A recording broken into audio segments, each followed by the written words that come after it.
बिस्मिल्लाहिर्रहमानिर्रहीम। अस्सलाम वालेकुम स्टूडेंट्स। कल हमने क्वेश्चन नंबर 5 का हाफ पार्ट उसका आंसर हमने डिस्कस किया था। आज हम इसका रिमेनिंग हाफ देखेंगे। क्वेश्चन है कि where is London situated and what is it famous for. Answer है इसका पेज नंबर 33 पे। तो और इसका रिमेनिंग हाफ पार्ट डिस्कस करने से पहले हम इसका जो प्रीवियस हमने पहले देखा था उसको थोड़ा सा एक दफ़ा रिकॉल कर लेते हैं। तो हमने कल जो देखा था वो था लंदन से रिलेटेड के लंदन जो है वो कैपिटल है किसका, ग्रेट ब्रिटेन का। ठीक है, इसके अलावा ये शहर जो है ये रिवर थैमस पे बिल्ड किया गया था सबसे पहले। इसको यानी जो स्टार्ट किया था वो रोमन एम्पायर ने, जो बहुत पुरानी एम्पायर थी, एक बहुत कदीम थी, उन्होंने इधर स्टार्ट इसको बिल्ड किया था रिवर थैमस पे during the first century AD। ठीक है, फर्स्ट सेंचुरी में इसको बिल्ड किया था और इसको लॉन्डिनियम कहते थे। इसके बारे में हमने, इसके अलावा हमने देखा था कि इसका फेमस लैंडमार्क जो था वो है पैलेस ऑफ वेस्टमिनिस्टर, जिसको आजकल हम हाउस ऑफ पार्लियामेंट के नाम से जानते हैं। एक टाइम था जब ग्रेट ब्रिटेन जो था बरतानिया का एक बहुत बड़ा नाम था और कह लो एक बहुत बड़ा इसके कंट्रोल में बहुत सारे कंट्रीज़ जो थे वो इसके अंडर आते थे। कह लो आपके लंदन बरतानिया जो था वो उस टाइम पीरियड में अपनी बहुत बड़ी आलमी ताकत था। और इसके बारे में आपने 7th में पढ़ा है कि where the sun never set, यानी इतना बड़ी एम्पायर हो गई थी ये कि इसके कुछ एरियाज़ में स्टिल सूरज होता था। यानी आप ये कह लो कि इनका कंट्रोल जो था वो बहुत सारे कंट्रीज़ में हो गया था, रूल करने लगे थे, बहुत सारे मुल्कों में इनकी हुकूमत हो गई थी। बिल्कुल जैसे हमने जो है हमारा सब कॉन्टिनेंट में भी बरतानिया ने एक टाइम पीरियड था इनकी हुकूमत थी। फिर एक टाइम पीरियड 18वीं और 19वीं सदी का जो टाइम पीरियड था वो बरतानिया के अरूज का टाइम पीरियड था। और फिर हमने इस चैप्टर में क्वेश्चन 1 में भी डिस्कस किया था कि अमेरिका से जंग हुई थी, वो भी बरतानिया से लड़ी गई थी, जो वॉर ऑफ इंडिपेंडेंस हुई थी।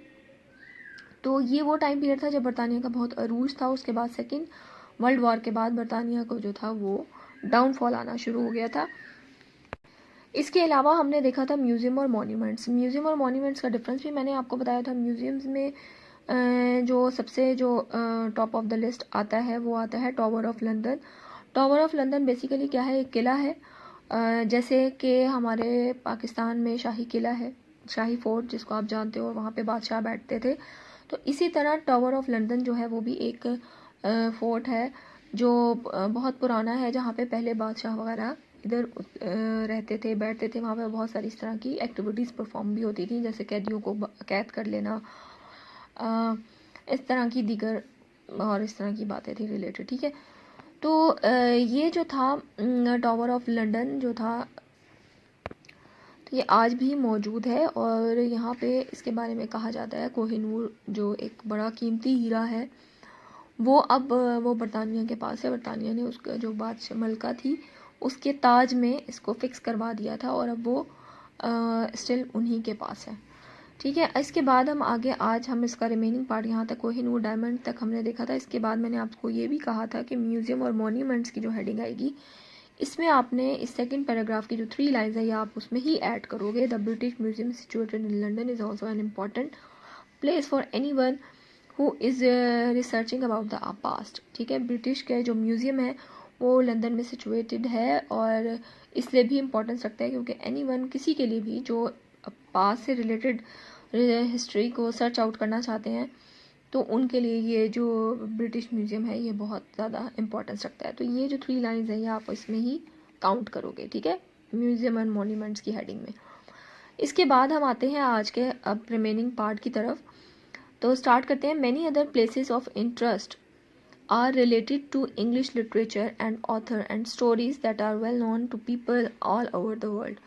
इसके अलावा जो लंदन को फेमस समझा जाता है वो उसके और दूसरे प्लेसेस हैं, जिसके प्लेसेस की वजह से भी, specially English literature point of view से। ठीक है, English literature point of view से इसमें बहुत सारे ऑथर्स और स्टोरीज़ के बारे में आ जाती है, कहानियाँ हैं जिन्होंने लिखी हैं उनके बारे में। दैट ऑल वेल, जो बहुत सारे दुनिया के यानी बहुत से ऐसे लोग हैं जो इसके बारे में जानते हैं, जिनका इंग्लिश लिटरेचर से इंटरेस्ट है, जो लिटरेचर की फील्ड में है। दीज इंक्लूड द स्ट्रीट्स, इसमें कौन सी आ रही है, इसमें कुछ स्ट्रीट्स आ रही हैं और कुछ थिएटर्स आ रहे हैं जो फेमस हैं। उनके बारे में हम 2 का जिक्र पढ़ेंगे, ग्लोब थिएटर और baker street. These include the streets and the dramatist William Shakespeare. William Shakespeare का आपने नाम सुना होगा, विलियम शेक्सपियर को इंग्लैंड का जो है नेशनल पोइट कहा जाता है। तो ये जो था विलियम शेक्सपियर, ये ड्रामाटिस्ट था, यानी राइटर था, प्लेस की स्टोरीज लिखता था, और इसके अलावा एक्ट भी इसने एक्ट भी परफॉर्म किए थे, और पोइट भी था ये। तो इसका बहुत नाम है, तो इसलिए यहाँ पे इसका जिक्र भी आ रहा है कि ये जो था ये उन गलियों में, यानी this include the street that the dramatist William Shakespeare used to walk through on this in his way to work, यानी उन स्ट्रीट में ये काम करता था, यानी जो भी अपना राइटिंग का रिटन वर्क था वहाँ पे बैठ के। आपने पहले सुना होगा कि स्ट्रीट लाइट्स थी उस वक्त, जब इतनी डेवलपमेंट नहीं थी, तो वो स्ट्रीट लाइट्स में बैठ के वहाँ पे ये लोग अपना काम करते थे, यानी वो इतने डिवोटेड थे। अच्छा, अब क्या था कि यहाँ पे अपने एक्ट्स लिखता था। इसके अलावा वहाँ पे जिन स्ट्रीट्स में इसने काम किया था वहीं पे ग्लोब थिएटर के नाम से एक पहला थिएटर बना था, जहाँ पे इसके जितने इसने स्टोरीज वगैरह जो लिखते था वो एक्ट प्ले करते थे, प्ले होते थे वहाँ पे बहुत सारे स्टेज ड्रामाज, जैसे आप कहते हैं। पहले तो स्टेज ड्रामाज ही थे, टेलीविज़न तो बाद में आया, पहले थिएटर बनाए जाते थे, और वहाँ पे जो भी स्टोरीज़ को परफॉर्म करना था उसके कैरेक्टर्स होते थे, और वो उस स्टोरी को प्ले करते थे, लाइव होता था ये सब कुछ। ठीक है, इसी तरह है एक ग्लोब थिएटर के बारे में हमने डिस्कस किया है, बेकर स्ट्रीट। फिर एक और बेकर स्ट्रीट जो है वो भी फेमस है, which was the residence of the imaginary detective Sherlock Holmes. Sherlock Holmes जो है वो एक इमेजिनरी करेक्टर है। ठीक है, ये एक इमेजिनरी करेक्टर है जिसको फर्स्ट टाइम जो क्रिएट किया था वो था एक author Conan Doyle. Conan Doyle एक इंग्लिश राइटर था जिसने पहली दफ़ा शर्लॉक होम्स का करेक्टर जो था वो इंट्रोड्यूस करवाया था एज अ डिटेक्टिव। ठीक है, तो ये एक इमेजिनरी करेक्टर था, लेकिन ये इतना फेमस हुआ कि इसको बहुत सारे जो दूसरे राइटर थे उन्होंने भी अपनी स्टोरीज में शर्लॉक होम्स को ऐड किया। ठीक है, तो यानी ये एक जो था एक फेमस करेक्टर बन गया था। बेकर स्ट्रीट में ये रहता था, यानी बेकर स्ट्रीट थी जहाँ पे इस करेक्टर को कह लो कि शामिल किया गया कि वो इस जगह पे रहता था। तो एक इमेजिनरी करेक्टर था, जैसे आप बच्चों ने जैसे कहानियाँ पढ़ी होंगी शहजादा गुलफाम के बारे में, जल परियों के बारे में कहानियाँ सुनी थी हमने, बट वो क्या है, वो रियल लाइफ से उनका कोई ताल्लुक नहीं है, वो एक इमेजिनरी करेक्टर्स हैं सारे। तो इसी तरह शर्लॉक होम भी एक इमेजिनरी करेक्टर है। जलपरी के बारे में जैसे कहा जाता है जी, वो पानी समंदरों में रहती हैं। झील सैफुल मलोक के बारे में हमने सुना हुआ है कि वहाँ पे जी जलपरियाँ होती हैं जो रात को आती हैं, बट ये सब जो है ये सब एक फेक है, ये सिर्फ एक इमेजिनरी लोगों की दास्तानें हैं, कहानियाँ बनाई हुई हैं। ठीक है, तो इसी तरह शर्लॉक होम्स के बेकर स्ट्रीट रियल जगह है, जैसे झील सैफुल मलोक रियल जगह है, लेकिन वहाँ पे जो रहने वाली जलपरियों के बारे में कहानी है वो सिर्फ एक अफसानवी है। ठीक है, इमेजिनरी है। तो इसी तरह शर्लॉक होम्स जो है वो बेकर स्ट्रीट में रहता था। ये भी एक जो है बेकर स्ट्रीट जो है वो रियल में एक स्ट्रीट है, पर शर्लॉक होम्स का वहाँ पे रहना रेजिडेंस था वहाँ का। तो ये एक इमेजिनरी कैरेक्टर था जो वहाँ पे रहता था, लेकिन ये था कि ये एक बहुत आहिस्ता आहिस्ता बहुत फेमस हुआ और बहुत सारे दूसरे राइटर ने इसको यूज़ किया, तो उसकी फिर सीरीज़ भी स्टार्ट हुई। अच्छा, आगे है द ब्रिटिश म्यूज़ियम। ये वाली 3 लाइन मैंने आपको पहले एक्सप्लेन कर दी है कि ये आपने उधर ऐड करनी है। तो ये इसमें ये हमारी हो गया। इसके बाद ये पैराग्राफ जिसमें हमने किसको डिस्कस किया, ग्लोब थिएटर को और बेकर स्ट्रीट को, शेक्सपियर के बारे में देखा और शर्लॉक होम्स के बारे में। अब नेक्स्ट पैराग्राफ की तरफ आते हैं। Another interesting place that excite almost everyone in Madame Tussaud museum.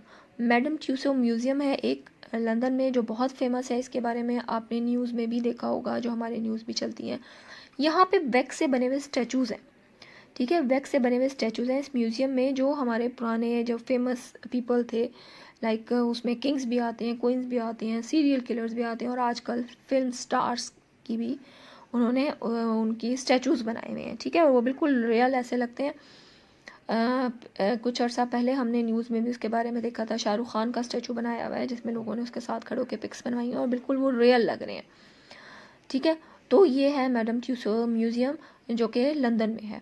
तो which houses wax statues of the famous people of all sort of from kings, queens and serial killers and to well known film star of today.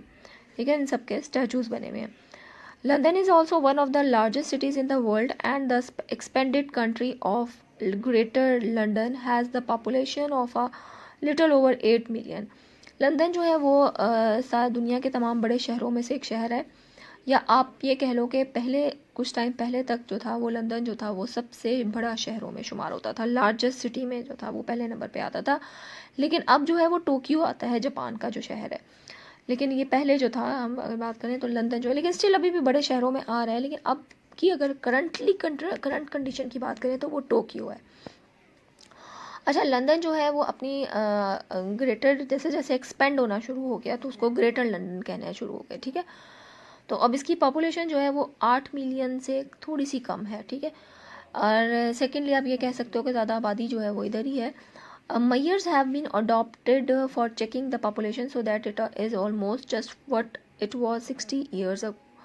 तो कुछ ऐसे measures या कुछ ऐसी strategies adopt की गई हैं जो इसकी पॉपुलेशन को कंट्रोल कर रही हैं। यानी इसकी पॉपुलेशन जो थी वो 60 ईयर्स पहले भी इतनी थी और अब भी इतनी ही है ऑलमोस्ट। तो ये हमारा था आज का टॉपिक। अब मैं आपको इसकी रिमेनिंग हेडिंग्स मार्क करवा देती हूँ। एक दफ़ा ऐसा करते हैं, हम पहले शुरू से सारी हेडिंग्स एक दफ़ा आपको बता देती हूँ। फर्स्ट हेडिंग आएगी लंदन, इसमें आपने ये 4 लाइन्स ऐड करनी है। London is the capital of great Britain से लेकर लॉन्डेनियम तक। फिर आगे हेडिंग आएगी famous landmark today it's most famous से लेकर ब्रिटिश राज तक। इसके बाद आपकी हेडिंग आएगी museum and monuments. London is one of the greatest tourist attraction से लेकर यहाँ पे आप कोहिनूर डायमंड तक लिखने के बाद आपने इसी पैराग्राफ की आखिरी 3 लाइन्स जो हैं वो इसी हेडिंग में ऐड करेंगे। The British museum situated in London से लेकर अबाउट द पास्ट। ये मैं बार बार आपको बता रही हूँ, तो काइंडली अपनी नोटबुक्स पे लिखते वक्त ये गलती नहीं करनी। आपने म्यूजियम एंड मॉन्यूमेंट्स के साथ ये वाली 3 लाइन्स ऐड होंगी। इसके बाद आपने हेडिंग देनी है Globe Theatre and Baker Street. यहाँ पे आप एंड लगा दोगे, ठीक है, Globe Theatre and Baker Street. और स्टार्ट करेंगे यहाँ से। Many other places of interest are related to English literature and author and stories, comma लगा के फिर फर्दर स्टार्ट करेंगे। These include the streets the dramatist William Shakespeare use to walk through on his way to work and the Globe. ये आगे complete करना है आपने Holmes तक, ठीक है, शर्लॉक होम्स तक। अच्छा, यहाँ पे मैंने आपको कहा था कि मैनी अदर से स्टार्ट करेंगे आप, ठीक है, मैनी अदर प्लेसेस से लेकर एंड स्टोरीज तक। उसके बाद दी से स्टार्ट करेंगे आप होम्स तक। ये जो है ये पार्ट आप कट कर दिएगा। That are well known people all over the world. अच्छा, इसके बाद आपने ये 3 लाइन्स जैसे मैंने आपको बता दिया म्यूजियम मॉन्यूमेंट्स का पार्ट है। अब नेक्स्ट हेडिंग आपने देनी है Madame Tussauds museum. Another interesting place से लेकर ये है स्टार्स ऑफ टुडे तक। मैडम ट्यूसोज म्यूजियम, ट्यूसो में ये डी साइलेंट रहेगा। इसके बाद हमने ग्रेटर लंदन की हेडिंग दी, लंदन से लेकर ये 60 ईयर्स अगो तक। तो ये हमारा क्वेश्चन नंबर 5 है with all headings. Hopefully you understand the answer of this question. अब हम अपने फर्दर एक्सरसाइज की तरफ आते हैं। अच्छा, इस एक्सरसाइज में हमारे पास है फिल इन दी ब्लैंक्स और सिटी को आइडेंटिफाई करना है उसकी फेमस प्लेसेस से। फर्स्ट है जी फिल इन दी ब्लैंक में dash was the first president of the United state of America, तो जॉर्ज वाशिंगटन है। सेकेंड है अब्राहम लिंकन बैंड सेल्वरी इन 1861 AD, ठीक है, अब्राहम लिंकन बैंड स्लेवरी इन 1861, ये स्लेवरी है। थर्ड है the population of Russia is around 146 million. China became a communist country in 1949 AD under the leadership of Mao Zedong. Fifth है in 1945 the United State drop 2 atomic bomb on Hiroshima and Nagasaki. इसके बाद हमने cities को identify करना है। Twin Tower, Statues of Liberty, Manhattan, New York, ठीक है, ये न्यूयॉर्क में है। Eastern capital city, host of Olympic Games in 1964, तो ये टोक्यो। फिर थर्ड है Red Square, Kremlin, palace of congresses, ये है मॉस्को। फिर Byzantium, capital of Ottoman Empire, Sultan Selim मस्जिद, ये है इस्तांबुल में। River Thames, Globe Theatre and British Museum, ये है लंदन में। तो ये हमारा आज का कंप्लीट चैप्टर हुआ। Hopefully you understand the answer of all these question with fill in the blanks and cities. Take care student, have a good day. अल्लाह हाफिज़।